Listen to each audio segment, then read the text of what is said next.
السلام علیکم۔ اردو ناول پی کے میں آپ سب لوگوں کو خوش آمدید۔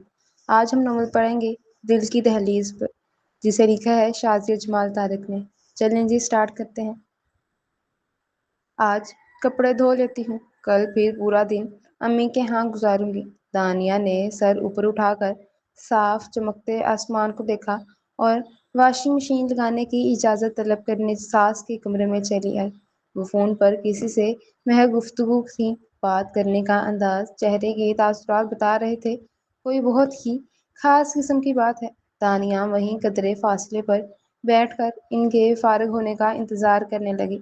صفیہ بیگم نے الوداعی کلمات کے بعد کال بند کی اور بہو کی طرف متوجہ ہوں۔ وہ اماں، میں سوچ رہی تھی ڈھیر سارے کپڑے جمع ہو گئے ہیں، کیوں نہ آج واشنگ مشین لگا لوں؟ کل پھر امی کے ہاں چلی جاؤں گی، بہت دن ہو گئے ان کی طرف چکر نہیں لگایا۔ اس نے لگے ہاتھوں کل میکے جانے کی اجازت بھی طلب کر لی، گو کہ وہ روایتی قسم کی ساسوں کی طرح ہر کام میں ٹانگ اڑانے اور اپنی مرضی مسلط کرنے والوں میں سے نہیں تھی۔ لیکن دانیہ ہر کام ان سے اجازت لے کر کرتی تھی۔ صفیہ بیگم کو اس کی یہ عادت بہت پسند تھی کہ بہو ادب لحاظ والی ہے، لیکن اس وقت ان کا انکار سن کر دانیہ کو حیرت کا جھٹکا لگا تھا۔ واشنگ مشین ابھی رہنے دو اور اپنی امی کے ہاں بھی پھر کسی دن چلی جانا۔ دانیہ خاموشی سے ان کا چہرہ تکنے لگی تھی کہ ان کی اگلی بات پر اس کا دل بلّیوں اچھلا۔ ابھی شکورن کا فون آیا تھا، کہہ رہی تھی کل کچھ لوگوں کو نوشا کے رشتے کے لیے لے کر آؤں گی، تو آج ڈرائنگ روم کے اچھے سے صفائی کر دو اور مہمانوں کے لیے کباب وغیرہ بنا کر فریزر میں رکھ دو، کل وقت کی بچت ہو جائے گی۔ جی جی اماں، کیوں نہیں، میں ابھی ڈائننگ روم کو چمکا دیتی ہوں، اس کے بعد پھر کچن کو دیکھوں گی۔ یہ آپ نے اچھا مشورہ دیا ہے، ایک ہی دن میں سب کچھ تیار کرنا مشکل ہو جاتا ہے، مہمانوں کے ساتھ بھی ڈھنگ سے مل بیٹھ کر بات نہیں ہو پاتی۔ آپ مجھے بتا دیجیے گا جو کچھ گھر پر تیار کرنا ہو۔ دانیہ خوشی خوشی اٹھ کھڑی ہوئی تھی۔ صفیہ بیگم نے پھر سے موبائل اٹھا لیا تھا۔ اب وہ دونوں بڑی شادی شدہ بیٹیوں کو کل آنے والے مہمانوں کی بابت بتانے کے بعد دونوں کو وقت پر پہنچنے کی تائید کر چکی تھی۔ دانیہ کمر کستی ڈرائنگ روم کی طرف بڑھ گئی، کشن کور، پردے بدلے، صوفوں پر نیا کور چڑھایا، سائڈ ٹیبل کے گلدان میں نئے خوبصورت پھول سجائے۔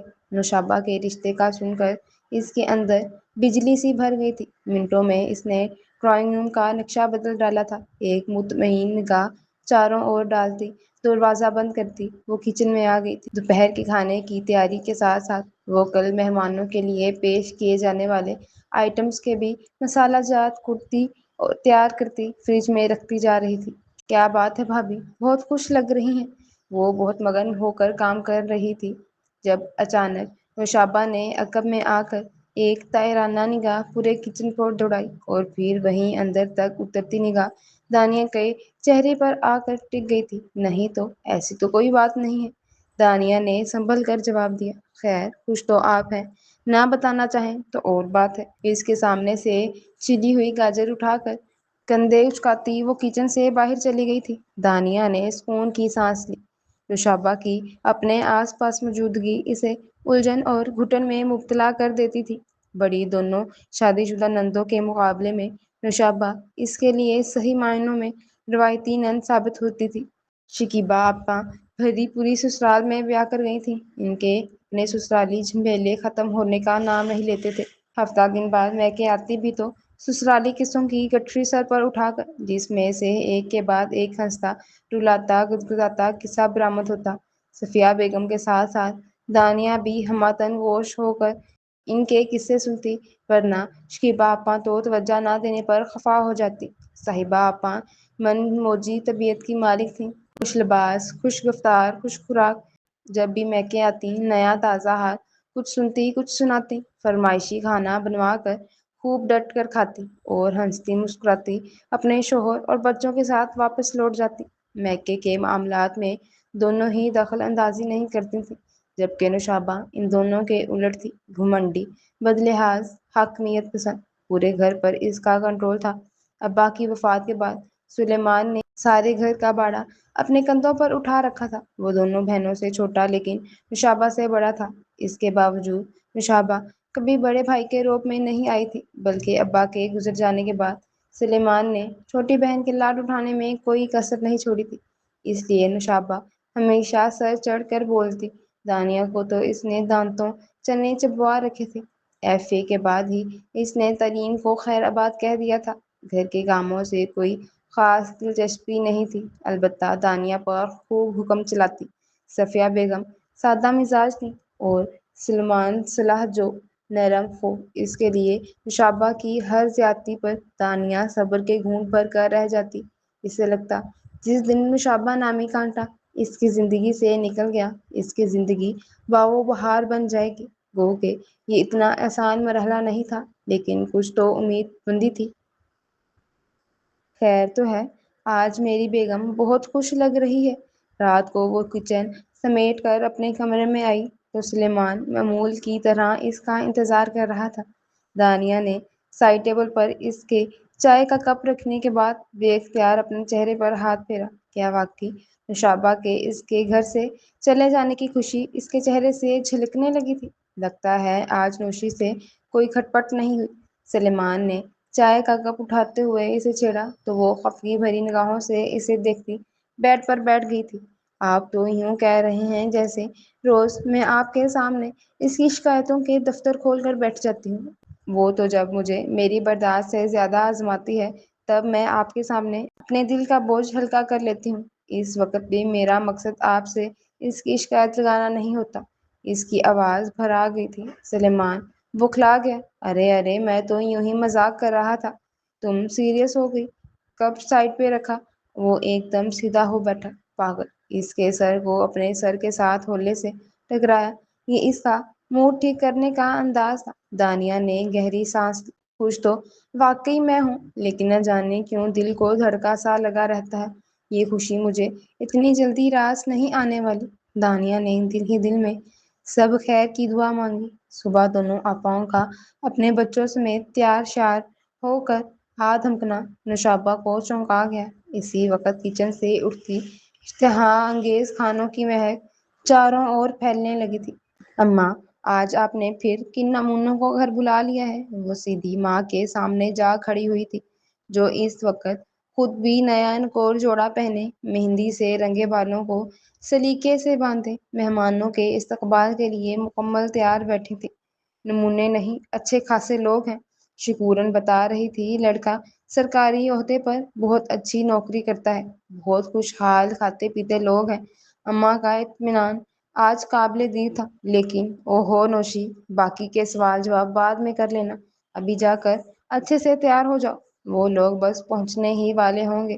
شکیبہ آپا کے کہنے پر وہ منہ بگاڑتی پلٹی۔ سرخ و سبز امتزاج کا خوبصورت سوٹ پہنا، بالوں کو کیچے لگا کر کھلا چھوڑ دیا۔ نظر نہ آنے والے میک اپ نے تیکھے نقوش کو مزید پرکشش بنا دیا تھا۔ باہر سے مہمانوں کی آمد کا شور اٹھا۔ وہ مطمئن سی تیار ہوتی رہی۔ خوبصورت تو تھی ہی، اوپر سے پہننے اوڑھنے کے ڈھنگ سے بخوبی واقف تھی۔ کچن میں سب کچھ دانیہ نے تیار کر رکھا تھا، اسے صرف ٹرالی لے کر اندر جانا تھا۔ ڈرائنگ روم میں قدم رکھتے ہی مہمان خواتین کی نگاہوں میں اس کے لیے ستائش اور پسندیدگی کے رنگ نمایاں دکھائی دیے، لیکن مہمانوں کی تعداد دیکھتے ہی نوشابہ کے چہرے کے تاثرات فوراً بدلے۔ لڑکے کی ماں، دو شادی شدہ بہنیں، بڑی بھابھی اور تو اور دادی۔ ماشاء اللہ، بہت ذائقہ ہے آپ کی بیٹی کے ہاتھ میں۔ بیٹا، اور کیا بنا لیتی ہو آپ؟ لڑکے کی ماں نے صفیہ بیگم کا سیر و خون بڑھانے کے بعد بہت میٹھے لہجے میں اس سے پوچھا تھا۔ وہ بظاہر تو مسکراتے ہوئے بولی، آنٹی، میرا انٹرویو لینے سے پہلے اگر آپ مائنڈ نہ کریں تو میں آپ سے ایک سوال پوچھوں؟ صفیہ بیگم کے ساتھ ساتھ شکیبہ اور صاحبہ کا بھی ماتھا ٹھنکا، جبکہ نزہت بیگم فراخ دلی سے بولی، ضرور بیٹا، آپ کے گھر میں کل کتنے افراد رہتے ہیں؟ نزہت بیگم ایک دم سیدھی ہو بیٹھی۔ ارے آنٹی، ایک عام سا سوال پوچھا ہے، آپ تو پریشان ہوں گی۔ اس نے ہلکا سا قہقہ لگایا۔ صفیہ بیگم کو غش آنے لگے۔ اچھا بھلا رشتہ ہاتھ سے نکلتا دکھائی دیا تھا۔ ماشاء اللہ، بھرا پورا گھر ہے، بڑی رونق لگی رہتی ہے ہمارے گھر۔ سلیم کے ابا، دادی، میری بڑی بہو، بیٹا، ان کے 3 بچے اور میری 2 چھوٹی بیٹیاں، ایک کی منگنی ہو گئی ہے اور دوسری ابھی انٹر میں ہے، اور وکاس میرا چھوٹا بیٹا، اور آنٹی آپ نے خود کو تو گنا ہی نہیں، یعنی کل ملا کر 11 لوگ۔ اس کے انداز پر جیسے سب کو سانپ سونگ گیا تھا۔ معاف کیجیے گا آنٹی، آپ کے گھر بڑی رونق شونق لگی رہتی ہے، بھرا پورا گھر ہے نا، لیکن مجھے جنجال پورا ٹائپ فیملی میں شادی کرنے میں کوئی انٹرسٹ نہیں ہے، اس لیے میری طرف سے معذرت۔ باقی آپ نے میرا جو انٹرویو لینا ہے وہ آپ میری اماں سے لے لیں۔ ہاتھ جھاڑتی وہ اٹھ کھڑی ہوئی تھی، جاتے جاتے سب کے فک چہروں پر ایک نظر ڈالی اور اطمینان سے بولی، ویسے یہ سب کچھ میں نے نہیں بلکہ میری پیاری بھابھی نے بنایا ہے، بہت دل اور خوشی سے، آپ لوگوں کے لیے۔ دانیہ ابھی ابھی گیلے ہاتھ پوچھتی ڈرائنگ روم میں آئی تھی۔ نوشابہ نے ایک معنی خیز جتاتی نظر اس کے ہکا بکا چہرے پر ڈالی اور ڈرائنگ روم کا پردہ ہٹا کر مزے سے باہر چلی گئی۔ 2 کوڑی کی عزت کر کے رکھ دی ہے اس لڑکی نے میری، وہ شکورن اب گھر گھر جا کر بتائے گی یہ تربیت کی ہے میں نے اس لڑکی کی۔ نہ کوئی شرم نہ کوئی لحاظ۔ مہمانوں کے جانے کے بعد صفیہ بیگم نے منہ پر دوپٹہ ڈال کر رونا شروع کر دیا۔ مہمان بھی کہاں خاموشی سے رخصت ہوئے تھے۔ بظاہر خوش اخلاقی کا لبادہ اوڑھے نصرت بیگم جاتے جاتے بہت کچھ سنا گئی تھی، شکورن کے الگ سب کے سامنے لتے لیے کیسے بے دید لحاظ لوگوں کے گھر انہیں لے کر آ گئی تھی جنہیں اخلاقیات چھوڑ کر نہیں گزری جنہیں اخلاقیات چھو کر نہیں گزری تھی، وغیرہ وغیرہ۔ ویسے حد ہے نوشی، اگر انکار کرنا ہی تھا تو ہم بعد میں طریقے سلیقے سے کر لیتے، یوں سب کے سامنے منہ پھاڑ کر انکار کرنے کی کیا ضرورت تھی؟ صاحبہ کو بھی اس کی یہ بے بکانہ جرات پسند نہیں آئی تھی۔ ہائے اللہ! لڑکے کی بھابھی کا میکا جی ہاں آپا کے سسرال کے بالکل پڑوس میں ہے، وہاں تک خبر پہنچ گئی تو میری کتنی سبکی ہوگی۔ شکیبا آپا کے اپنے رونے تھے، اس لڑکی کو کسی کی عزت کا خیال نہیں ہوتا، یہ ایسا کرتی ہی کیوں ہے؟ وہ اور ہوتی ہیں جو گھر والوں کی عزت اور خوشی کے لیے کیا کچھ نہیں برداشت کرتی۔ صفیہ بیگم نے سخت ملامتی نگاہوں سے اسے دیکھا، وہ جو بے نیازی سے ٹانگ پہ ٹانگ چڑھائے بسکٹ اتر رہی تھی۔ ماں کی بات پر بھڑک اٹھی، ہاتھ میں پکڑا ادکھایا بسکٹ پلیٹ میں پٹکا۔ جب میں آپ کو ایک بار نہیں 1000 بار بتا چکی ہوں کہ مجھے ساس نندوں دیورانی جٹھانی کے جھنجٹ میں نہیں پڑنا، تو پھر کیوں بلا لیتی ہیں ان نمونوں کو؟ کیا میرا دماغ خراب ہے جو اپنی اچھی بھلی زندگی ایسے بھیڑ بکریوں کے ریور میں جھونک دوں؟ مجھے ایسے شخص سے شادی کرنی ہے جو پڑھا لکھا برسرے روزگار لیکن بالکل اکیلا ہو۔ صفیہ بیگم چڑ گئی۔ ہاں تو کہاں سے ڈھونڈ کر لاؤں ایسا لڑکا جس کے آگے پیچھے کوئی نہ ہو؟ ڈھونڈنا کاہے کو ہے، جب نصیب میں ہوگا تو مل جائے گا۔ اطمینان سے ہاتھ جھاڑتی وہ وہاں سے اٹھ کر اپنے کمرے میں چلی گئی۔ دانیہ بچ جانے والے کھانے بےدلی سے ڈبوں میں بند کرتی فریج میں رکھتی جا رہی تھی۔ خوش فہم دل کی ساری خوش فہمیاں دھری کی دھری رہ گئی تھی۔ دماغ خراب ہو گیا ہے اس لڑکی کا۔ صفیہ بیگم نے گھومتا سر دونوں ہاتھوں میں تھام لیا تھا۔ شکیبا صاحبہ کم سن تھی، خوش شکل تھی، میٹرک کے بعد ہی ان کی شادی کر دی تھی۔ نوشابہ کے رشتے کے بارے میں بھی ابھی انہیں زیادہ فکر نہیں تھی کہ انٹر کے بعد ہی اس کے لیے رشتے آنا شروع ہو گئے تھے۔ بھرے پورے گھر کا سنتے ہی نوشابہ کھول کر اپنی ناپسندیدگی کا اظہار کرتی۔ صفیہ بیگم کو بھی کون سا اس کی شادی کی جلدی تھی، اس لیے بنا کسی سوچ میں پڑے کئی اچھے رشتوں کو ٹھکراتی چلی گئی۔ لیکن ان کا پنڈولے میں جھولتا دماغ بیدار تب ہوا جب نوشابہ کو BA کیے بھی 3 سال سے اوپر ہو گئے تھے۔ نوشابہ ابھی بھی اچھے خاصے رشتوں کو چٹکیوں میں اڑا دیتی تھی۔ سلمان کے دوست کے توسط سے آنے والا رشتہ ہر لحاظ سے معقول تھا، مختصر فیملی، لڑکے کا ذاتی کاروبار، لیکن نوشابہ نے سنتے ہی انکار کر دیا۔ اب کس چیز پر اعتراض ہے تمہیں؟ صفیہ بیگم کسی طور اس رشتے کو ہاتھ سے جانے نہیں دینا چاہتی تھی۔ آپ کو بتایا تو ہے، مجھے اکیلے میں بیاہ کر جانا ہے جہاں صرف میری راجدھانی ہو، میں سیاہ کروں یا سفید، مجھ سے کوئی سوال جواب کرنے والا نہ ہو۔ ہاں تو سلیمان کہہ تو رہا تھا مدثر اپنے والدین کی اکلوتی اولاد ہے، باپ ریٹائر پروفیسر ہے، ماں سیدھی سادی گھریلو خاتون۔ اف پھر وہی ساس سسر۔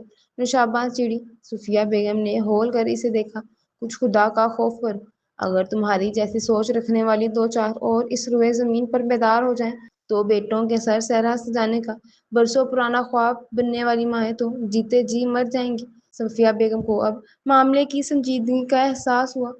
وہ اب تک اس کا بچپنا جذباتیت سمجھتی چلی آ رہی تھی۔ وہ سب گھر والوں کے لیے آزمائش اور اس کے دماغ کا خلل بن چکا تھا۔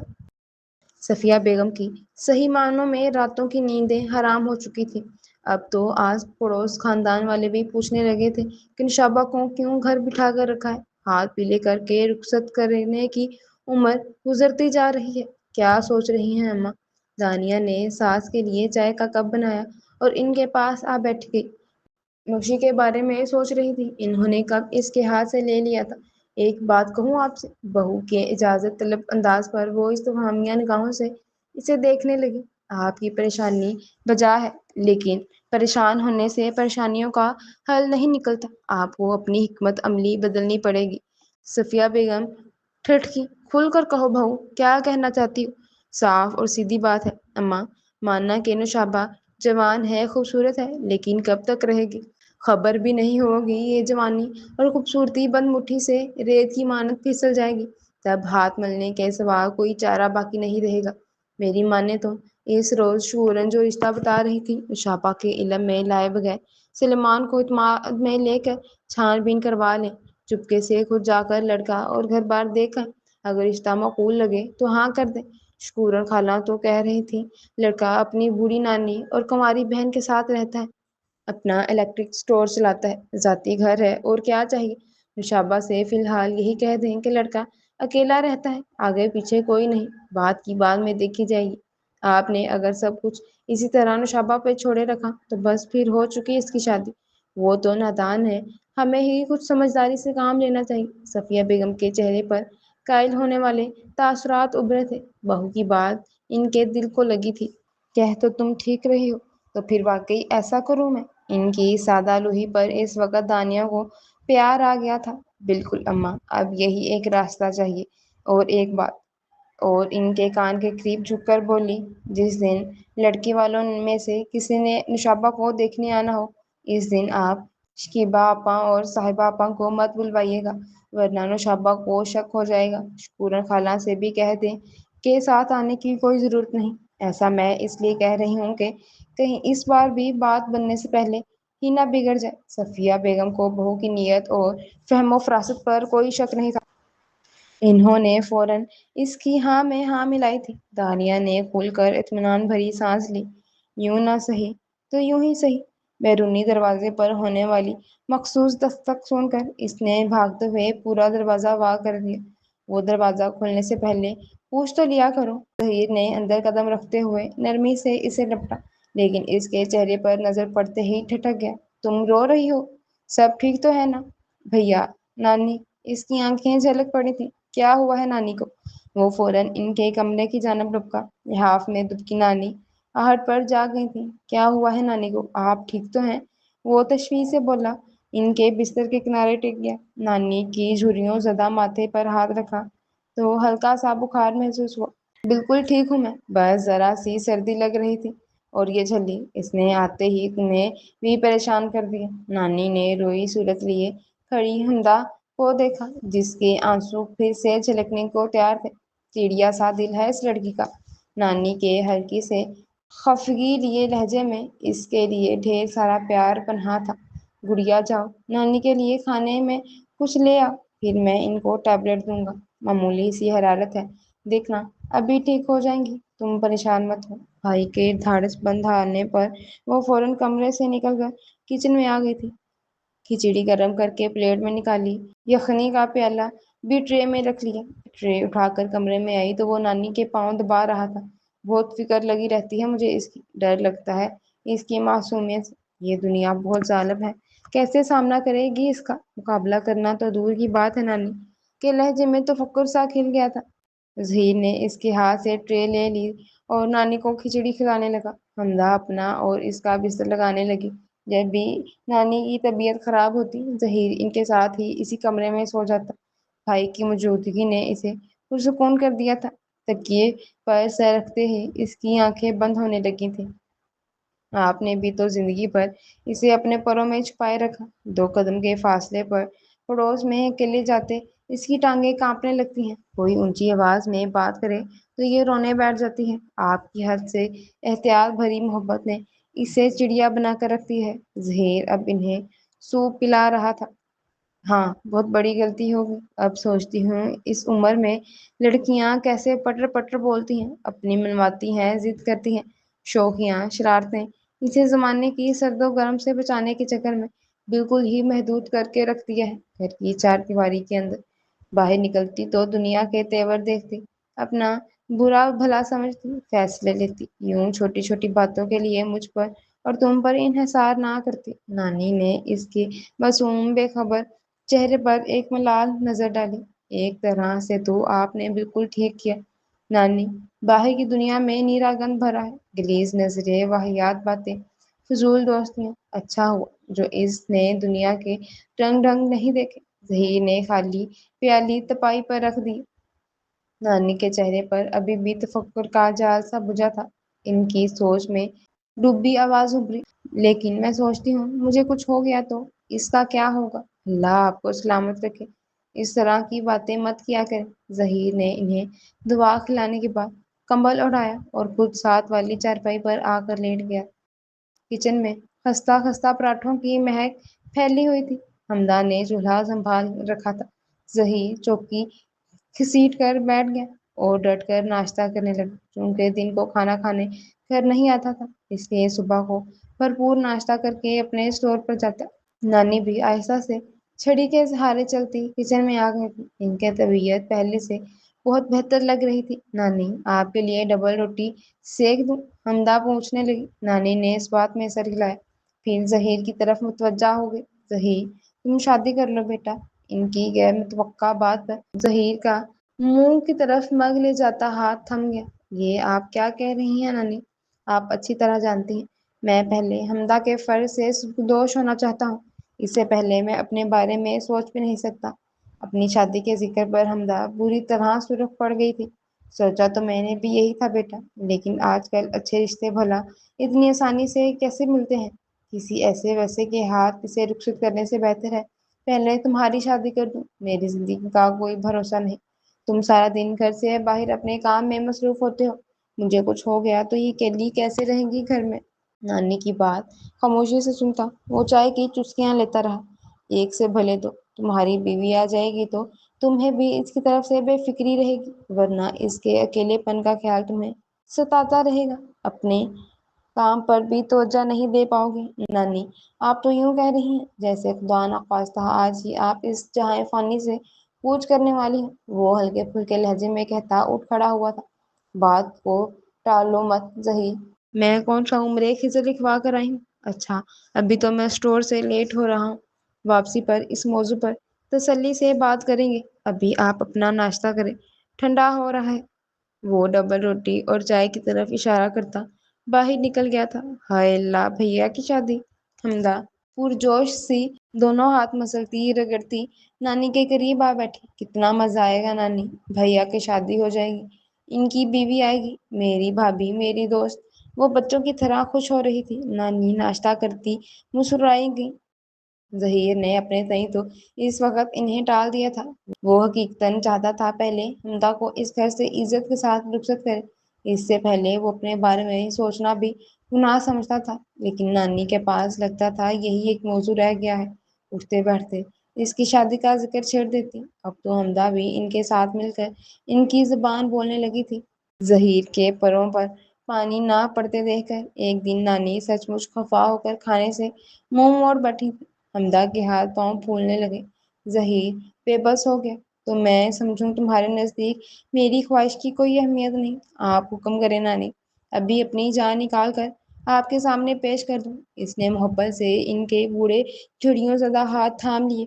ہاں جان نکال کر دے گا، پر ایک بات نہیں مانے گا۔ نانی نے خفگی سے منہ پھیر لیا۔ اچھا ٹھیک ہے، جیسے آپ کو مناسب لگے، اب خوش؟ اس نے ان کے کندھوں کے گرد اپنے بازو حمائل کر دی۔ نانی ایک دم خوش ہو گئے۔ جیتا رہے میرا بچہ۔ اچھا اب اپنی بھوک ہڑتال ختم کریں، قسم سے اچھی خاصی بلیک میلر ہیں آپ۔ وہ ہنستا ہوا اٹھ کھڑا ہوا۔ حمدہ بھاگ کر ان کا کھانا نکال کر لے آئی تھی، ہلکا لے رہا تھا اپنی نانی کو۔ نانی نے حمدہ کی طرف دیکھا اور اگلے ہی لمحے دونوں ہنس پڑی تھیں۔ حمدہ کی اس روز خوشی کا کوئی ٹھکانا نہیں تھا۔ رات کے کسی پہر زوردار ہوا چلی تھی، پورے صحن میں امرود کے خشک پتے اڑتے پھر رہے تھے۔ اس نے جھاڑو اٹھا لی۔ بیرونی گیٹ پر لگی بوگن ویلیا آدھی سے زیادہ دیوار تک پھیل گئی تھی، سفید اور ہلکے گلابی رنگ کے پھول جیسے گیٹ کے اندر قدم رکھنے والوں کے لیے خاص طور پر نچھاور کیے گئے تھے۔ برآمدے کی گرل کے ساتھ بھی ڈھیروں سارے کاسنی ننھے منھے پھول بیل سے ٹوٹ کر نانی کے تخت پر گرے ہوئے تھے۔ وہ پھول جھاڑ کر نیا بستر بچھانے لگی۔ نانی اس وقت نہانے گئی ہوئی تھی۔ اس نے گھر کا کونا کونا چمکا دیا تھا۔ اپنا یہ چھوٹا سا جنت نما گھر اسے بہت پیارا تھا، جہاں آنکھ کھلتے ہی اسے نانی کی مہربان آغوش ملی تھی۔ اپنے سے 6 سال بڑے ظہیر بھیا کی شفقت، ماں باپ ان دونوں کی کم سنی میں ایک حادثے میں چل بسے تھے۔ رشتے کے نام پر صرف ایک نانی ہی تھی، جنہوں نے نواسی کو اپنی مہربان آغوش میں سمیٹ لیا تھا۔ جب تک ظہیر اپنے پیروں پر کھڑا نہیں ہو گیا، نانی کی مشقت کا دور تھا۔ نانا ڈاک کے محکمے میں سینئر کلرک تھے۔ ان کی وفات کے بعد ملنے والی پنشن بہت زیادہ نہ سہی تو اتنی قلیل بھی نہیں تھی۔ نانی نے جائز حدود کے اندر رہ کر بچوں کی ہر ممکن ضروریات اور خواہشات پوری کرنے کی کوشش کی تھی۔ ظہیر محنتی تھا اور ذہین، جبکہ حمدہ فطرتاً ڈرپوک اور کم ہمت تھی۔ مزید نانی نے اسے چھوئی موئی بنا دیا تھا۔ پرائمری کے بعد نانی نے اسے نزدیک کی سیکنڈری اسکول میں داخل کروا دیا تھا۔ روزانہ بلا ناغہ اسے خود چھوڑنے اور لینے جاتی۔ گرلز کالج شہر سے قدرے ہٹ کر تھا۔ میٹرک کے بعد اسے اتنی دور بھیجنے پر نانی کا دل آمادہ نہیں تھا۔ حمدہ خود بھی گھبراہٹ اور بخلاہٹ کا شکار تھی۔ چنانچہ نانی کے کہنے پر ظہیر اس کے لیے انٹر کورس لے آیا تھا۔ وہ گھر بیٹھ کر ہی امتحان کی تیاری کرنے لگی۔ وہ اپنی چھوٹی سی جنت سے کسی طور نکلنے پر رضامند نہیں تھی۔ باہر کی دنیا اس جیسی دبو لڑکی کے لیے کسی خوفناک جن سے کم نہیں تھی۔ نانی پرانے زمانے کے خیالات کی حامل تھی۔ پڑھائی سے زیادہ اسے گھرداری سکھانے پر مائل کرتی رہیں۔ رفتہ رفتہ وہ کھانے پکانے سے سینے پرونے تک ہر کام میں طاق ہو گئی۔ اسی سنہ اس نے انٹر کے بعد پرائیویٹ BA کا امتحان بھی پاس کر لیا تھا۔ وہ خالصتاً ایک گھریلو لڑکی بن گئی تھی، جسے باہر کی دنیا اس کے بدلتے رنگوں سے کوئی سروکار نہ تھا، نہ ہی کوئی دلچسپی۔ وہ اپنے بھیا اور نانی کے ساتھ اپنی اس چھوٹی سی جنت میں خوش تھی۔ ظہیر کے ہاں کرنے کی دیر تھی۔ نانی اس کے لیے لڑکی تلاش کرنے کی مہم میں لگ گئی۔ گھر گھر جا کر لڑکیاں دیکھنے کی ان کی ہمت نہیں تھی، اس لیے انہوں نے اپنے محلے کی ایک رشتے کروانے والی سے رابطہ کیا۔ آس پڑوس میں نانی کی سب کے ساتھ اچھی سلام دعا کی۔ نانی کی نیک نامی اور ظہیر کی شرافت کسی سے ڈھکی چھپی نہیں تھی۔ رشتہ کروانے والی نے ایک چھوڑ 10 لڑکیوں کے رشتے ان کے سامنے لا کر رکھ دیے۔ گول خوبصورت چہرے پر بڑی بڑی گلافی آنکھوں والی صورت پر نانی بری طرح مر مٹی تھی۔ سیرت کھول کر دیکھنے سے وہ قاصر تھی۔ سب کچھ ان کی توقع کے برخلاف بہت آسانی اور جلدی سے ہوتا چلا گیا۔ آج انہوں نے لڑکی والوں کے گھر باضابطہ رشتہ لے کر جانا تھا۔ حمدہ نے ان کا سفید چکن کا سوٹ جما کر استری کیا تھا، نئی چپل نکال کر دی۔ اگر تمہارا دل ہے تو تم بھی ساتھ ہو چلو۔ کروشیے کی بیل والا سفید دوپٹہ سر پر جماتے ہوئے نانی نے رک کر اس کا چہرہ دیکھا۔ نہیں نانی، میں بھلا وہاں کیا کروں گی جا کر؟ آپ چلی جائیں۔ اس کی فطری جھجک آڑے آ گئی۔ نئے لوگوں سے میل ملاقات کرنے سے وہ ویسے ہی گھبرا جاتی تھی۔ اچھا چلو، جیسے تمہاری مرضی۔ دروازہ اچھے سے بند کر لو، ظہیر کہہ کر گیا تھا آج دیر سے لوٹے گا۔ اسے ہدایات دیتے دیتے وہ دروازہ پار کر گئی۔ رشتہ کروانے والی انہیں دروازے پر ہی چھوڑ کر چلی گئی تھی۔ مجھے ایک ضروری کام سے جانا ہے خالہ جی، تھوڑی دیر بعد حاضر ہوتی ہوں۔ آپ جب تک ان سے مل کر اچھی طرح اپنی تسلی کر لیں۔ نانی کو سادہ سا ماحول، سادہ گھرانہ دل و جان سے پسند آیا تھا۔ انہیں ڈرائنگ روم میں صفیہ بیگم کے ساتھ بٹھانے کے بعد دانیہ چائے لے آئی تھی۔ اماں، میں ذرا شبوں کے ساتھ اتوار بازار جا رہی ہوں، ابھی تھوڑی دیر میں آ جاؤں گی۔ جامنی رنگ پھولدار شلوار قمیض پر ہم رنگ بڑا سا دوپٹہ لیے فریش نوشابہ نے ڈرائنگ روم کا پردہ ہٹا کر اندر جھانکا۔ یہ میری بیٹی ہے نوشابہ۔ نانی نے نظر بھر کر دیکھا۔ السلام علیکم۔ وہی دروازے پر کھڑے کھڑے سلام چھاڑا۔ تو پھر میں جاؤں؟ ہاں ہاں جاؤ۔ اجازت ملتے ہی وہ پردہ چھوڑ کر پلٹ گئی۔ نہ دونوں آپائیں موجود تھیں، نہ شگون کا دام چلا، نہ ہی مہمان کے لیے لوازمات سے بھری ٹرالی تیار کی گئی تھی۔ نوشابہ نے اندر بیٹھی معمر خاتون کو اماں کی کوئی جاننے والی ہی سمجھا تھا۔ نانی عجلت پسند نہیں تھی۔ لیکن اس وقت ان کا دل چاہ رہا تھا وہیں بیٹھے بیٹھے سارے معاملات طے کر کے ہی جائیں۔ صفیہ بیگم نے ممنونیت سے دانیہ کی طرف دیکھا، جس کی سمجھائی حکمت عملی آج کام آ گئی تھی۔ یہ کون سی ایف لیلا سنا رہی ہیں؟ صاحبہ نے حیرت سے ماں کا چہرہ دیکھا۔ دانیہ کو دعا دو، سب کچھ اس کی وجہ سے ہوا ہے۔ اگر اس دن مجھے یہ راہ نہ دکھاتی تو اب تک یہ رشتہ بھی ہاتھ سے نکل گیا ہوتا۔ آپ کچھ زیادہ ہی بھروسہ نہیں کرنے لگی اپنی بہو پر کہ باپ ماں دودھ کا جلا چھاچھ بھی پھونک پھونک کر پیتا ہے؟ کہ مصدق ناک سکوڑتے پوچھ رہی تھی۔ نوشی کو بتایا؟ صاحبہ پوچھ رہی تھی۔ کہاں؟ اس لیے تو تم دونوں کو بلایا ہے۔ صفیہ بیگم پورا سچ بول نہیں سکتی تھی اور آدھا ادھورا جھوٹ بیچ راہ میں نہ پکڑا جائے، اس لیے مورل سپورٹ کے لیے ان دونوں کو بلا لیا تھا۔ دیکھ لے ماں، بڑی ٹیڑھی لکیر ہے اپنی نوشی، کہیں معاملہ الٹا گلے نہ پڑ جائے، صاحبہ کی تشویش بھری آواز گھٹ کر کہہ رہی تھی۔ اور اسی وقت نوشابہ نے اندر قدم رکھا۔ ارے واہ، آج آپ دونوں کیسے بے وقت ٹپک گئی، کہیں پھر سے میرے رشتے کا تو کوئی چکر نہیں؟ صفیہ بیگم نے ابرو سے اشارہ کیا اور دونوں بہنوں نے ترتیب شدہ کہانی منوعن سنانا شروع کر دی۔ نوشابہ کی آنکھیں پھیل گئی۔ یہ راتوں رات اچانک ایسا رشتہ کہاں سے ٹپک پڑا؟ اس نے مشکوک نگاہوں سے ماں اور بہنوں کو دیکھا۔ صفیہ بیگم نے پہلو بدلا۔ دیکھ لو، خدا نے تمہاری سن لی۔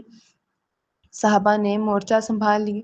عرصہ ہوا ظہیر احمد کے ماں باپ کو اس جہاں فانی سے کوچ کیے، بہن بھائی کوئی ہے نہیں، ایک رشتے کی نانی ہے، فی سبیل اللہ اس کا گھر بسانے کے لیے آگے بڑھی ہے۔ اتنا بڑا الیکٹرک سٹور ہے، چھوٹا سا صاف ستھرا گھر، عیش کرو گی عیش۔ وہی نانی جو اس دن نوشابہ کو ڈرائنگ روم میں بیٹھی بوڑھی عورت یاد آ گئی تھی۔ ہاں ہاں وہی تو، مجھے پہلے کیوں نہیں بتایا؟ اب کے اطمینان سے صوفے کی ڈیک سے ٹیک لگا کر ٹانگ پہ ٹانگ رکھ لی۔ اب تو تمہیں کوئی اعتراض نہیں ہے نا؟ صفیہ بیگم کا دل اب بھی بے ہنگم انداز میں دھڑک رہا تھا۔ تمہارے کمرے میں ظہیر کی تصویر رکھی ہے، اسے دیکھ لو، پھر اعتراض کی کوئی گنجائش باقی نہیں رہے گی۔ وہ وہاں سے اٹھ کر اپنے کمرے میں آ گئی تھی، دھڑکتے دل کے ساتھ اوندھی رکھی فوٹو اٹھا کر سیدھی کی اور دل جیسے دھڑکنا بھول گیا۔ دو ساحر آنکھیں جیسے اس کے چہرے پر جم سی گئی تھیں۔ ٹھیک کہا آپا، اعتراض کی کوئی گنجائش ہی نہیں بچی۔ ایک دل فریب مسکراہٹ نے اس کے لبوں کو چھوا۔ سادگی سے نکاح اور رخصتی ہونا طے پائی۔ نوشابہ نے سنا تو خوب ناک منہ چڑھائی۔ میں کوئی بیوہ ہوں یا طلاق یافتہ ہوں؟ جب ان کی طرف سے کوئی ہے ہی نہیں تو پھر کون کرے گا یہ ساری رسمیں؟ صاحبہ کی بات میں وزن تھا، اس لیے وہ چپ کر گئی۔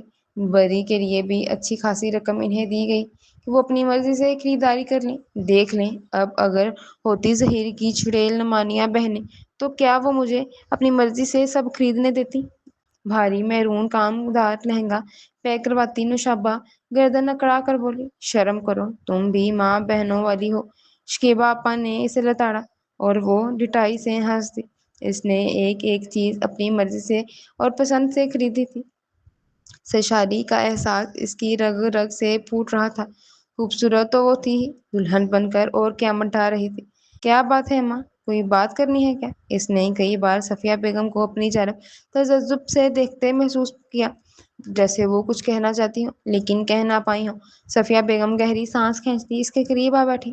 چند ثانیوں تک اس کا خوبصورت چہرہ دیکھنے کے بعد اس کا حنائی ہاتھ تھام لیا۔ میری ایک بات یاد رکھنا بیٹا، والدین کبھی اپنی اولاد کا برا نہیں چاہتے۔ زندگی ہمارے اشاروں پر نہیں گزرتی، ہر بار وہی ہو جیسا ہم چاہتے ہیں، ایسا ممکن نہیں۔ وقت اور حالات کے ساتھ سمجھوتا کرنا پڑتا ہے۔ نوشابہ نے بے توجہی سے سر ہلایا۔ بھلا اب کیا تک بنتی ہے ایسی گھمگیر نصیحتوں کی؟ اب ہی تو میں اپنے گوہر مقصود تک پہنچ پائی ہوں۔ اس کی رخصتی تک صفیہ بیگم کا دل ہولتا رہا، لیکن سب خیر گزری اور نوشابہ رخصت ہو گئی۔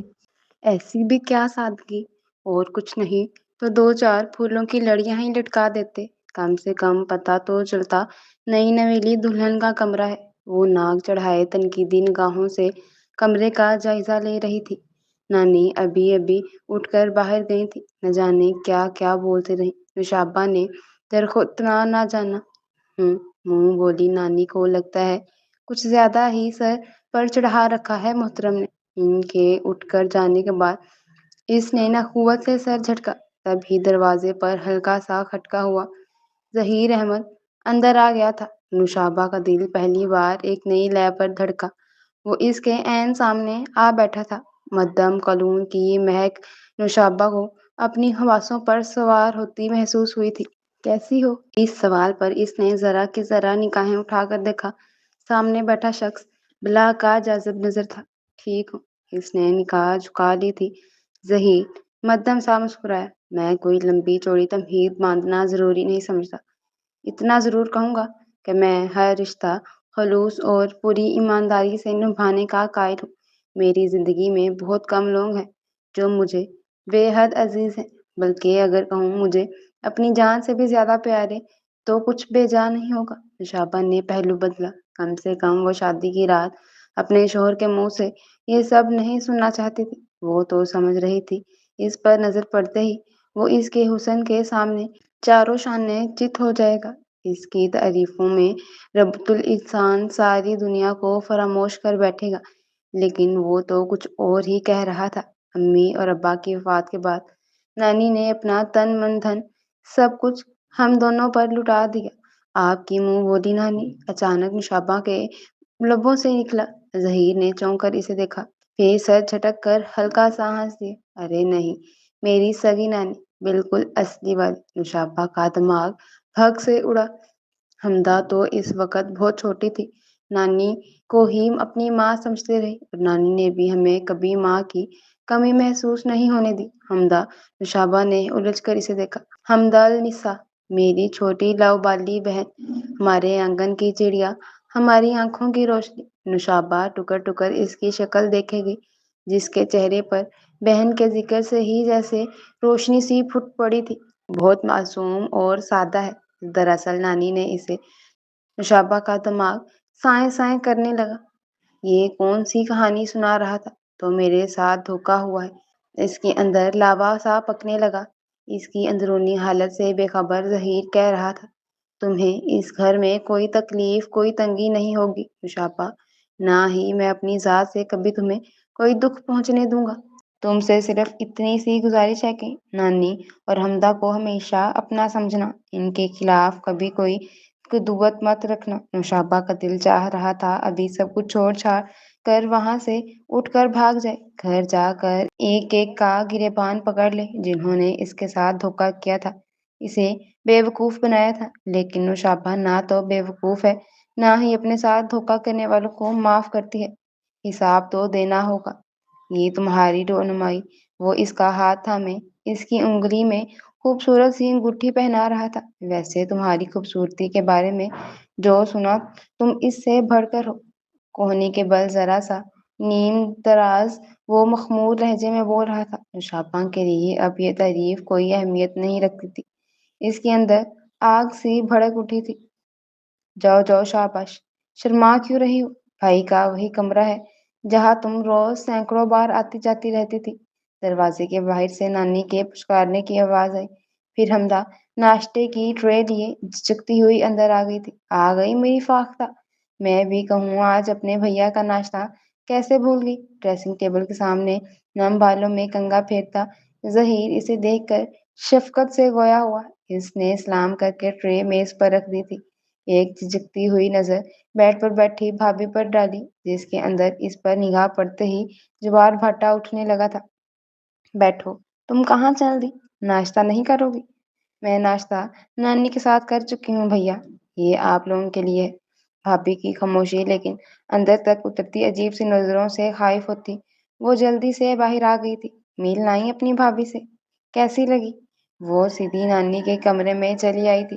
انہوں نے اشتیاق بھرے لہجے میں پوچھا، سچ کہوں نانی، مجھ سے ان کی طرف دیکھا ہی نہیں گیا۔ اے پگلی، اب تو ایک ہی گھر میں رہنا ہے، پھر کاہے کی جھجک؟ پتہ نہیں نانی، یہ جھجک تھی کچھ اور، بس مجھے کچھ عجیب سا احساس ہوا۔ تمہیں عادت نہیں ہے نا لوگوں سے ملنے جلنے کی، لیکن نوشابہ تو اس گھر کی فرد ہے اب۔ دیکھنا بہت جلد تمہاری اس کے ساتھ دوستی ہو جائے گی۔ بس ایک بات کا خیال رکھنا، کبھی اس بات کی نوبت مت آنے دینا کہ تمہاری وجہ سے ان دونوں میاں بیوی میں انبن ہو۔ بڑے بھیا کی بیوی کی حیثیت سے اس کی عزت کرنا تم پر واجب ہے، بھائی بھی وہ جو باپ کی جگہ پر ہے۔ جی نانی، اس نے سعادت مندی سے سر ہلایا تھا۔ ظہیر نانی کو سلام کر کے باہر نکل رہا تھا جب بیرونی دروازے پر نشابہ کی بہنوں اور بھابھی سے ملاقات ہو گئی۔ السلام علیکم ظہیر بھائی، لگتا ہے ہم کچھ زیادہ ہی لیٹ ہو گئے۔ ناشتے کے پیک شدہ ڈبوں کا شاپر اٹھائے صاحبہ کے کہنے پر وہ ہولے سے ہنس پڑا۔ لیٹ تو آپ واقعی ہو گئی ہیں، لیکن اس تکلف کی بھلا کیا ضرورت تھی؟ آپ لوگ اندر آ جائیں، نشابہ یقیناً آپ سب کا ہی انتظار کر رہی ہے۔ ہاتھ سے سامنے کمرے کی طرف اشارہ کرتا وہ معذرت کرتا باہر چلا گیا تھا۔ اسٹور پر اس نے اپنے مومن لڑکے بلال کے ہاتھ سسرالیوں کی خاطر تواضع کے لیے بیکری سے ڈھیر سارے لوازمات خرید کر گھر بھیجوا دیے تھے۔ ابھی بھی آپ لوگوں کے اندر اتنی ہمت باقی تھی کہ میرا سامنا کر سکی۔ انہیں دیکھتے ہی نوشابہ غصے سے بھر اٹھی تھی۔ انہیں اس کے اس رد عمل کا اندازہ تو تھا، لیکن یہ نہیں سوچا تھا کہ وہ اپنے دلناپے اور نئے گھر کا بھی لحاظ نہیں کرے گی۔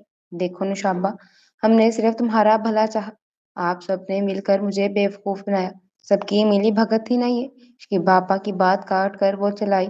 اسے اس بات کی بھی پرواہ نہیں تھی کہ اس کی آواز کمرے سے باہر تک جا رہی ہے۔ اب تک تو تمہیں اندازہ ہو گیا ہوگا تمہاری شرط کس قدر فضول اور احمقانہ تھی۔ ظہیر کی نانی اتنی پرخلوص اور شفیق ہے، تمہاری نند تو شکل سے ہی اتنی معصوم اور بے ضرر لگتی ہے، انہیں دیکھ کر کوئی بھی اندازہ لگا سکتا ہے یہ دونوں تمہاری راجدھانی میں ہرگز مخل نہیں ہوں گی۔ صاحبہ کا مدھم انداز سمجھانے والا تھا۔ نوشابہ بھڑک اٹھی۔ معصوم اور بے ضرر؟ جب میں نے پہلے ہی کہہ دیا تھا مجھے سسرال کے نام پر یہ دم چھلے نہیں چاہیے۔ اگر مجھے آپ لوگوں کی پلاننگ کا ذرا سا بھی اندازہ ہوتا تو میں عین نکاح کے وقت انکار کر دیتی۔ دانیہ نے دہل کر اسے دیکھا۔ وہ نوشابہ تھی، وہ سچ میں ایسا کر سکتی تھی؟ چلو اب تو جو ہوا سو ہوا، اس کے پاپا نے جیسے چھوٹے بچوں کی طرح سے پچکارا تھا۔ نوشابہ زہر کھندہ ہوئی۔ ہاں، جو ہوا سو ہوا، یہ بڑھیا تو ویسے بھی قبر میں ٹانگیں لٹکائے بیٹھی ہے، بس ایک دھکا لگانے کی دیر ہے، سیدھی قبر میں جا گرے گی۔ رہ گئی حمد النساء، اس کو بھی میں بہت جلد ٹھکانے لگا دوں گی۔ یہ گھر میرا ہے اور ظہیر بھی صرف میرا۔ اس کے لہجے میں سانپ کی سی پھنکار تھی۔ اور آپ لوگ براہ مہربانی اب یہاں سے تشریف لے جائیں اور جاتے جاتے اپنا یہ ناشتہ بھی ساتھ لیتے جائیں، مجھے اس کی ضرورت نہیں۔ دوبارہ یہاں آنے کی زحمت مت کیجیے گا، اماں سے کہنا مر گئی نوشابہ آپ سب کے لیے۔ اد کھلے دروازے کے باہر کھڑی نانی کے لیے اپنی ٹانگوں پر کھڑے رہنا دشوار ہو گیا تھا۔ انہوں نے دیوار کا سہارا لے کر خود کو گرنے سے تو بچا لیا تھا، لیکن ان کا بوڑھا لرزتا دل اندر ہی اندر کہیں پتال میں گرتا جا رہا تھا۔ نانی حمدہ کی ٹانگوں سے جیسے جان نکل گئی۔ نانی آنکھیں بند کیے بے سود سی پڑی تھی۔ نانی آنکھیں کھولیں پلیز نانی۔ ان کے ماتھے پر ہاتھ رکھے وہ سسک اٹھی۔ ظہیر، ظہیر کو بلاؤ، آ رہے ہیں بھیا۔ اسی وقت بیرونی دروازہ کھول کر ظہیر جیسے بھاگتے قدموں کے ساتھ نانی کے کمرے میں آیا تھا۔ کیا ہوا نانی کو؟ صبح تک تو بالکل ٹھیک تھی، اچانک ایسا کیا ہوا؟ نانی کے اوپر جھکا وہ تشویش زدہ لہجے میں پوچھ رہا تھا۔ نانی نے بدقت آنکھیں کھولی۔ ظہیر، میرے بچے، مجھ سے بڑی بھول ہو گئی ہے۔ یہ میں نے کیا کر دیا؟ کوئلے کو ہیرا سمجھ بیٹھی تھی، یہ میں نے کیا کر دیا؟ نانی تکیے پر سر پٹک رہی تھی۔ نانی ہوا کیا ہے؟ آپ کیوں اس طرح کی باتیں کر رہی ہیں؟ کیا چیز آپ کو پریشان کر رہی ہے؟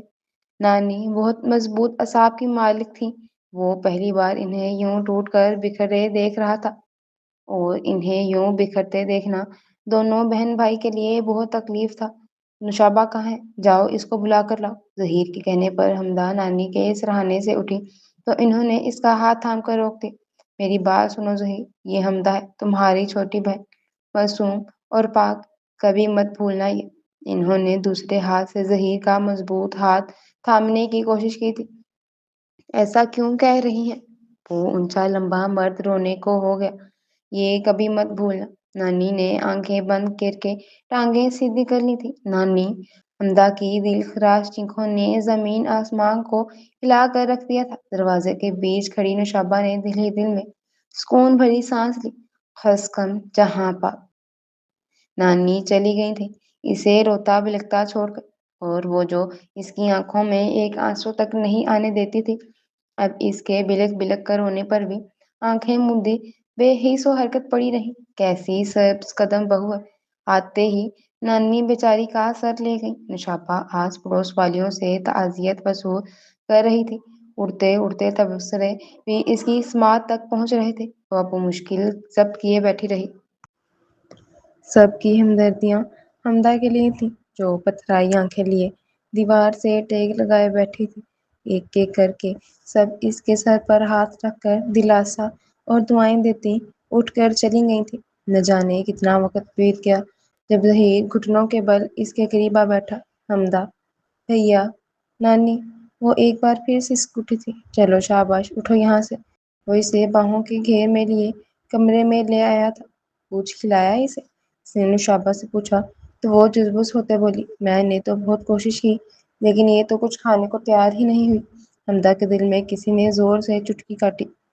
بھابھی جھوٹ بولتی ہیں؟ اچھا جاؤ کھانا لے کر آؤ، میں خود کھلاؤں گا اپنی گڑیا کو۔ نوشابہ دان پر دان چماتی کچن میں چلی گئی۔ ظہیر پھیلا پھسلا کر اسے محض چند نوالے ہی کھلانے میں کامیاب ہو سکا تھا۔ اب رونا نہیں، ٹھیک ہے نا؟ سکون آور دوا کھلا کر اس کے اوپر لحاف درست کرتا وہ اپنے کمرے میں آ گیا تھا۔ نوشابہ دروازے کی طرف پشت کیے اندر ہی اندر کلس رہی تھی۔ اس کا خیال رکھا کرو نوشابہ، نانی کے ساتھ بہت اٹیچ تھی۔ میں چاہتا ہوں تمہاری موجودگی میں اسے نانی کی کمی محسوس نہ ہو۔ سرخ پڑتی آنکھیں لیے وہ کرب سے بول رہا تھا۔ نوشابہ بدقت مسکرائی۔ یہ بھی کوئی کہنے کی بات ہے؟ ظہیر نے اپنے کندھے پر رکھا اس کا ہاتھ تھام لیا تھا۔ Thank you. اس کی آنکھوں میں ممنونیت کے رنگ چھلکے تھے۔ نوشابہ نے اپنا سر اس کے کندھے سے ٹکا دیا تھا۔ وہ اسے اچھا لگنے لگا تھا، اسے محبت کرتا، اس کا خیال بھی رکھتا۔ لیکن وہ بٹا ہوا تھا۔ اس کے دھیان، اس کی توجہ کے سارے سرے حمدہ سے ہو کر اس تک پہنچتے تھے۔ بات حمدہ کی ہوتی تو وہ نوشابہ کیا دنیا تک بھلا بیٹھتا، اور یہی ادھورا پن نوشابہ کو پاگل کر دیتا۔ اسے ظہیر مکمل چاہیے تھا، لیکن جس طرح وہ حمدہ کے لاڈ اٹھاتا، اسے پچکارتا، تو نوشابہ کا دل چاہتا اسے کہیں دور کھائی میں دھکا دے آئے۔ نانی سے جان چھوٹ گئی تھی۔ وہ اب حمدہ نامی کانٹا جلد از جلد ظہیر کی زندگی سے نکال دینا چاہتے تھے، لیکن کیسے؟ اس کا دماغ کئی منصوبے بنانا شروع ہو گیا تھا۔ ہر گزرتے دن کے ساتھ حمدہ کا وجود خار بن کر اس کی آنکھوں میں چبھنے لگا تھا۔ اسے اس گھر اور ظہیر کی زندگی میں اپنے علاوہ اور کسی کا وجود نہیں چاہیے تھا، اور اس کے لیے وہ کسی بھی حد تک جانے کو تیار تھی۔ نانی کے گزر جانے کے بعد حمدہ کے لیے زندگی ایک بہت بڑا سوالیہ نشان بن کر آ کھڑی ہوئی تھی۔ کمرے سے باہر نکلا کرو گڑیا، ہنسا بولا کرو۔ تمہیں اس قدر روٹھا بکھرا دیکھ کر نانی کی روح کو کتنی تکلیف ہو رہی ہوگی۔ اگر وہ زندہ ہوتی کیا تمہیں وہ یوں رونے دیتی؟ ان کی روح کے سکون کے لیے تمہیں خود کو سنبھالنا ہوگا۔ یہ ظہیر ہی تھا جو آہستہ آہستہ اسے زندگی کی طرف لا رہا تھا۔ اتنے دنوں بعد وہ کمرے سے باہر نکلی تھی۔ نانی کے بغیر سب کچھ اجاڑ ویران سا لگ رہا تھا۔ امرود کے پتوں میں چھپی گلہریوں نے اسے دیکھ کر گویا سکھاں سانس لیا تھا۔ اب پورے خشک ہوئے پڑے تھے۔ اس نے انہیں دھو کر پانی سے لبالب بھرا تو شہتوت کے پیڑ سے ڈھیر ساری بھوری چڑیاں اتر کر پانی میں چونچے مارنے لگی تھیں۔ لیموں کے پھولوں پر چند شہد کی کلیاں منڈلا رہی تھیں۔ وہ ایک ایک کر کے سارے پودوں کو پانی سے نہلانے لگی۔ یہ سارے پودے اس نے اور نانی نے مل کر لگائے تھے۔ پانی ملتے ہی جیسے ایک ایک پتا کھل اٹھا تھا۔ وہ جھاڑو اٹھا کر بھی حصے صاف کرنے لگی، پھر تھک کر وہیں امرود کے تنے سے ٹیک لگا کر خود گھاس نوچنے لگی۔ سب کچھ وہی تھا، بس ایک نانی نہیں تھی۔ اس نے بمشکل اپنی آنکھوں کو برسنے سے روکا۔ اسے ظہیر کی نصیحت یاد آ گئی تھی۔ وہی تو تھا اس کی چھپڑ چھاؤں۔ وہ اسٹور پر جاتا تو حمدہ کو لگتا جیسے وہ مہربان سایہ اس کے سر پر سے ہٹ گیا ہو۔ بھابھی کی تیز کٹیلی نگاہیں اس کا وجود جھلسانے لگتی۔ اسے پودوں کے ساتھ مصروف زندگی کی طرف لوٹتا دیکھ کر نوشابہ نے شہد کی مکھی کے کاٹنے پر بہت واویلا مچایا، اور وہ اسی دن لیموں کا پودا جڑ سے اکھاڑ پھینکا۔ کیا مصیبت ہے! سارا دن شہد کی مکھیاں کی یلغار اپنے گھر میں 2 منٹ چین سے بیٹھنے بھی نہیں دیتی۔ حمدہ نے رو رو کر آنکھیں سجا لیں۔ ظہیر کو خوب تاؤ آیا۔ جارحانہ تیور لیے نوشابہ کے سر پر جا پہنچا۔ جانتی بھی ہو نانی اور حمدہ نے کس قدر محنت اور محبت سے ان پودوں کو لگایا اور پروان چڑھایا تھا۔ میں سب جانتی ہوں ظہیر، لیکن آپ کچھ نہیں جانتے۔ آپ تو سارا دن باہر ہوتے ہیں۔ میں نے کئی بار حمدہ کو دیکھا ہے، پودوں کے نیچے بیٹھ کر عجیب عجیب حرکتیں اور باتیں کرتی ہے، کبھی خواہ ہنسنے تو کبھی رونے لگ جاتی ہے۔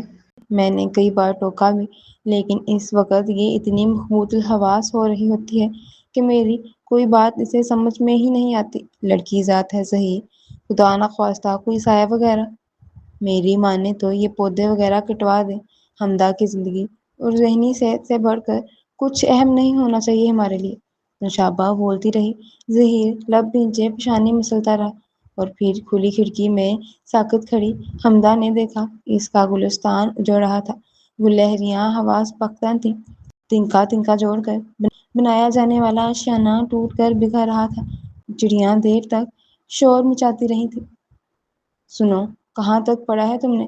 اس دن وہ بے خیالی میں تکیے کے غلاف پر گاڑے ہوئے پھول کا دھاگا کھینچ رہی تھی جب نوشابہ اس کے قریب آ بیٹھی۔ حمدہ کے خیال کا تاننا باننا ٹوٹ گیا تھا۔ بی اے کیا ہے، پرائیویٹ ایم اے کی تیاری کر رہی تھی، مطلب پڑھا لکھا سب گنوا دیا؟ جی، حمدہ نہ سمجھی سے اسے دیکھنے لگی۔ مطلب لگتا نہیں ہے تم پڑھی لکھی ہو۔ میں تو تمہیں بالکل ہی ان پڑھ سمجھ رہی تھی، لیکن کیا فائدہ ہوا ایسی تعلیم کا؟ حمدہ ابھی بھی ناسمجھ نگاہوں سے اسے دیکھ رہی تھی۔ جب اتنا پڑھ ہی لیا تھا تو قریب کسی کے اسکول میں چھوٹی موٹی نوکری ہی کر لیتی ہوتی۔ چند پیسے ہاتھ میں آتے تو ظہیر کا کچھ بوجھ ہلکا ہو جاتا۔ نوشابہ اس کے چہرے پر نظریں گاڑے بیٹھی تھی، سوچنا اس بارے میں۔ اس کے کندھے پر ہاتھ سے دباؤ ڈالتی وہ اٹھ کر باہر چلی گئی، اور اب اکثر ایسا ہونے لگا تھا، وہ بات پہ بات اسے مفت روٹیاں توڑنے کا طعنہ دینے لگی تھی۔ حمدہ کے لیے نوالا نگلنا محال ہو جاتا، سادہ پانی بھی حلق سے بمشکل اترتا تھا۔ ایک دن تنگ آ کر اس نے ظہیر سے کہا، میں جاب کرنا چاہتی ہوں بھیا، یہاں قریب کسی پرائیویٹ اسکول میں۔ جوتوں کے اسٹریپ بند کرتا ظہیر حیرت سے سر اٹھا کر دیکھنے لگا۔ یہ خیال کیسے آ گیا تمہارے ذہن میں؟ وہ انگلیاں چٹکھاتی خاموش کھڑی رہی۔ نوشابہ کی نگاہیں اس اپنے چہرے پر چپتی محسوس ہو رہی تھی۔ میں اپنے پیروں پر کھڑی ہونا چاہتی ہوں، اپنا بوجھ خود اٹھانا چاہتی ہوں۔ ایسی تعلیم کا کیا فائدہ؟ اس کی زبان اس کے الفاظ کا ساتھ نہیں دے رہی تھی، نگاہیں ہنوز جھکی ہوئی تھیں۔ تم اپنے بھیا پر بوجھ نہیں ہو گڑیا، تمہاری یہ ضرورت، یہ خواہش پوری کرنے کے لیے تمہارا بھیا موجود ہے۔ پیسے چاہیے؟ اس نے کہنے کے ساتھ ہی ہزار ہزار کے کئی نوٹ والیٹ سے نکال کر اس کی طرف بڑھائے۔ اپنی بھابھی کے ساتھ مارکیٹ جا کر جو دل چاہے خرید لینا۔ نوشابہ نے سخت چین بچین ہوتے پہلو بدلا۔ اوہو ظہیر، آپ سمجھ نہیں رہے، دراصل بات یہ ہے، حمدہ گھر بیٹھے بیٹھے اکتا گئی ہے۔ پہلے تو نانی کی وجہ سے اسے گھر میں قید رہنا پڑتا تھا، اب تو نانی بھی نہیں رہی تو اس کا بھی دل چاہتا ہے باہر کی دنیا دیکھنے کو۔ کئی بار مجھ سے کہہ چکی ہے میں اس سلسلے میں آپ سے بات کروں۔ نوشابہ کو فراٹے سے جھوٹ بولتی دیکھ کر حمدہ کی زبان لڑکھڑائی۔ نہیں، بات اگر تمہاری صرف خواہش ہی ہوتی تو میں کبھی انکار نہ کرتا، لیکن بیٹا تم اکیلی پڑوس میں کبھی نہیں گئی تو جا کے پڑوس سے دور اسکول میں پڑھانے جانا۔ میں تمہارے لیے لائبریری سے ناول ایشو کروا کے لے آؤں گا، تمہیں پڑھ کر بہتر محسوس ہوگا۔ ویسے بھی نانی نہیں ہے تو کیا ہوا، تمہاری بھابھی تو ہے نا تمہارے پاس۔ وہ نوشابہ کی طرف دیکھ کر مسکرایا تو جواباً وہ بھی زہر کا کڑوا گھونٹ حلق سے نیچے اتارتی پھیکا سا مسکرائی تھی۔ حمدہ وہاں سے اٹھ کر اپنے کمرے میں آ گئی تھی۔ حمدہ کہہ نہ سکی اس بھابھی نے ہی تو اپنے گھر میں اس پر زندگی تنگ کر کے رکھ دی ہے۔ اس کا بس چلتا تو گویا حمدہ کو اس کے کمرے تک محدود کر دیتی یا پھر گھر سے ہی نکال باہر کرتی۔ دونوں صورتوں میں اسے حمدہ کا وجود گوارا نہیں تھا۔ ظہیر کے سامنے وہ حمدہ کے بارے میں اس قدر فروانی سے غلط بیانی کرتی کہ حمدہ اپنے دفاع میں ایک لفظ تک نہ بول پاتی۔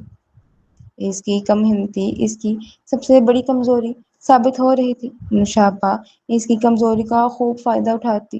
نوشابہ ضد کی اس قدر پکی تھی کہ اس دن کے بعد اس نے اپنے گھر والوں سے کوئی تعلق نہیں رکھا تھا۔ سلیمان کا بیٹا پیدا ہوا تھا، وہ خود اسے مٹھائی دینے آیا تھا، وہ تب بھی مبارک دینے نہیں گئی۔ اماں کی کال آئی تو وہ بے رخی سے بات کر کے کال کاٹ دیتی۔ ایک دن صاحبہ اپا کی کال آئی، اس نے بتایا تمہاری قطع تلخی کی وجہ سے پورے خاندان میں طرح طرح کی باتیں ہو رہی ہیں کہ پاپا کی سسرال والوں نے تو یہاں تک مشہور کر دیا ہے کہ تمہارا میاں بہت شکی اور ظالم ہے، تمہیں میکے آنے کی اجازت نہیں دیتا۔ شاپا کے دل کو ڈھیروں سکون ملا۔ اچھا ہے، اب جواب دیتی رہیں دنیا کے سوالوں کا۔ لوگوں کی ہمدردی تو میرے ہی حصے میں آئی۔ پھر اڑتی پھرتی خبر ملی کہ اماں کی آنکھ کا آپریشن ہوا ہے۔ اس بار نہ جانے کیا سوچ کر وہ میکے جانے کے لیے تیار ہو گئی۔ سنو، گھر کا اچھے سے خیال رکھنا، ادھر میرے کمرے میں کپڑے رکھے ہیں، انہیں استری کر لینا، باقی کسی چیز کو ہاتھ لگانے کی ضرورت نہیں ہے، ٹھیک ہے؟ گھر سے نکلنے تک حمدہ کو طرح طرح کی ہدایات سے نوازتی۔ اس کے جانے کے بعد حمدہ نے دروازہ بند کر کے طویل سکون بھری سانس لی تھی۔ سارے کپڑے استری کر کے الماری میں ہینگ کرنے کے بعد برآمدے کے باہر نانی کے تخت پر آ بیٹھی۔ باہر گلی میں محلے کے بچے کرکٹ کھیل رہے تھے۔ گیند اڑتی ہوئی اس کے قدموں کے پاس ٹھک کر کے گری تھی۔ اس نے جھک کر گیند اٹھائی اور اٹھ کر بیرونی دروازہ کھول کر ذرا سا باہر جھانکا۔ حمدہ باجی، ہماری بہت۔ ایک نوعمر لڑکا بھاگتا ہوا آیا تھا۔ اس نے مسکراتے ہوئے گیند اس کی طرف اچھالی، جیسے اس نے کیچ کر لیا۔ حمدہ باجی آؤٹ! وہ شرارت سے نعرہ بلند کرتا بال پکڑے دور گیا تھا۔ حمدہ مسکرائی۔ جانے کتنے دنوں بعد، جب تک نانی زندہ تھی، وہ اسے اپنے ساتھ پڑوس میں کسی کے ہاں میلاد ہوتا یا کسی کی عبادت کرنے جانا ہوتا یا پھر شادی بیاہ کی کوئی تقریب اپنے ساتھ لے جاتی، لیکن ان کے جانے کے بعد جیسے ایک ایک کر کے اس کی زندگی سے سارے رنگ اڑتے چلے گئے تھے۔ گیند ایک بار پھر اڑتی ہوئی اس تک آئی تھی، جسے اس نے کیچ کر لیا تھا۔ عمران آؤٹ! بے ساختہ اس کے منہ سے نکلا تو نوعمر لڑکا اس کی برجستگی پر دل کھول کر ہنسا۔ ہماری بلی ہمیں کو میاؤں! گلی کا موڑ مڑتے ہی ظہیر کی ان دونوں پر نگاہ پڑی تھی۔ لڑکا گیند لے کر پلٹ گیا تھا۔ یہاں پر کھڑی کیا کر رہی ہو؟ حمدہ نے گھبرا کر دروازے کا پٹ چھوڑ دیا۔ ظہیر بائک اندر لے آیا۔ میں کچھ پوچھ رہا ہوں حمدہ، دروازے پر کھڑی کیا کر رہی؟ وہ بھیا دراصل میں… ظہیر کے کڑے استفسار پر وہ بدحواس سی وضاحت دینے لگی۔ ظہیر صحن میں لگے واش بیسن پر پانی کے چھپاکے مارنے لگا۔ نوشابہ کہاں ہے؟ وہ میکے گئی ہیں، تمہیں اکیلا چھوڑ کر۔ اس وقت نوشابہ دروازہ کھول کر اندر آ گئے۔ ٹھٹک کر دونوں بہن بھائی کا چہرہ دیکھا، اسے کچھ غیر معمولی پن کا احساس ہوا۔ حمدہ کو ایسے چھوڑ کر جانے کی کیا تک بنتی ہے نوشابہ؟ ظہیر، اماں کی آنکھ کا آپریشن ہوا ہے، سارا خاندان جمع تھا، مجھے کال کر کے انہوں نے بلایا تو… ظہیر نے سر جھٹکا۔ حمدہ، دوبارہ میں تمہیں یوں دروازے پر کھڑا نہ دیکھوں۔ شریف لڑکیوں کے یہ طور طریقے نہیں ہوتے۔ کیا نانی کے بعد سارے ادب احتیاط بھول گئی؟ حمدہ کی آنکھوں میں مرچیں سی بھرنے لگیں۔ اسے لگا جیسے کسی نے اسے بیچ چوراہے پر کھڑا کر کے سنگسار کر دیا۔ ظہیر اندر چلا گیا تھا، اس کے پیچھے ہکا بکا سی نوشابہ بھی۔ کیا ہوا ہے؟ کیوں اتنے غصے میں ہے؟ کوئی بات ہوئی ہے کیا؟ بلال کی بہن گھر سے بھاگ گئی۔ ظہیر جھک کر جوتے کے تسمے کھولنے لگا۔ کیا وہی بلال جو آپ کے اسٹور پر ملازم ہے؟ اس نے پانی کا گلاس اس کی طرف بڑھایا، جسے وہ ایک ہی سانس میں گٹا گٹ چڑھا گیا۔ اچھا خاصا مذہبی گھرانہ اور شریف گھرانہ ہے بلال کا۔ اس کے والد حاجی مجید صاحب کا پورا محلہ عزت کرتا ہے۔ آج بیٹی کی وجہ سے کسی سے نظریں ملانے کے قابل نہیں رہے۔ بلال بھی اسٹور پر نہیں آیا۔ یہ تو بہت برا ہوا۔ نوشابہ نے تعصب سے سر ہلایا۔ جو بیچارے زیادہ شریف دیندار ہوتے ہیں، ان کی بہن بیٹیاں ہی ایسے ناک کے نیچے کھیل جاتی ہیں۔ میں نے تو کئی بار حمدہ کو بھی ٹوکا ہے، اس طرح دروازہ کھول کر کھڑی مت ہو جایا کرو، آتے جاتے لوگوں کی نظر پڑتی ہے۔ اب کسی کے ماتھے پر تو نہیں لکھا ہوتا کہ وہ شریف ہے یا بدماش، ہمیں خود ہی احتیاط کرنی چاہیے۔ آخر کو عزت اور غیرت سے بڑھ کر تو کچھ بھی نہیں ہے۔ ظہیر نے مضطرب ہو کر دونوں ہاتھوں کی انگلیاں بالوں میں پھنسا لی تھیں۔ نوشابہ کی نکھیوں سے اسے دیکھتی تاک تاک کر نشانے لگاتی رہی۔ تم خیال رکھا کرو نوشابہ، وہ ناسمجھ ہے، اسے اکیلا مت چھوڑا کرو۔ مجھے آپ سے زیادہ اس کی فکر رہتی ہے، لیکن میں کیا کروں، زیادہ روک ٹوک کروں تو رونے بیٹھ جاتی ہے، حالانکہ اس کے بھلے کے لیے ہی کہتی ہوں۔ ظہیر کی وحشت زدہ آنکھوں میں سرخ دوڑے تیرنے لگے تھے۔ بنا کچھ کہے وہ چٹ لیٹ گیا تھا۔ میں کچھ دیر سونا چاہتا ہوں۔ نوشابہ دروازہ بند کر باہر چلی گئی تھی۔